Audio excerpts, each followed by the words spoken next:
ओरेया नामक गांव का राजा गांव पर हमला करने वाले ड्रैगन को मारने के लिए अपने सैनिकों को इकट्ठा करता है।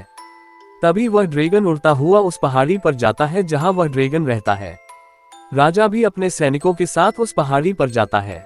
अंदर जाते ही वह सभी लोग ड्रैगन को ढूंढते हैं। तभी वहां पर ड्रैगन आ जाता है।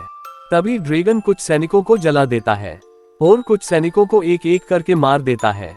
अंत में राजा ड्रैगन के सामने जिंदा रहने के लिए भीख मांगता है। सदियों के बाद एक अलग गांव में, जहां ठंड से गांव में लोगों को परेशानी होती है, ये दोनों बहनें लोगों को भोजन प्रदान करने में मदद कर रही है।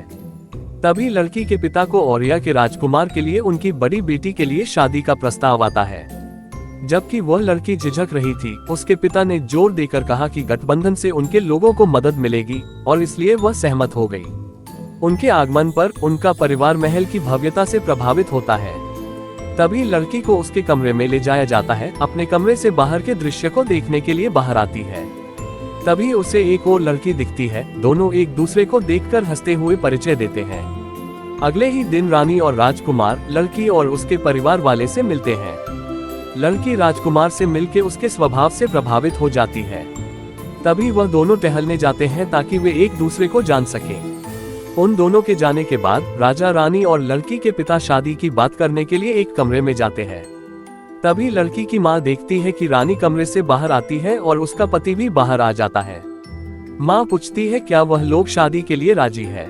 उसका पति कहता है हाँ, वह लोग राजी है। तभी लड़की की माँ कहती है इसके लिए कितना सोना मांगा है, इतना ज्यादा कि तुम सोच नहीं सकती हो। ये कहते हुए ही लड़की का पिता निराश हो जाता है। वह मन ही मन सोचता है कि क्या उसने सही किया या गलत किया।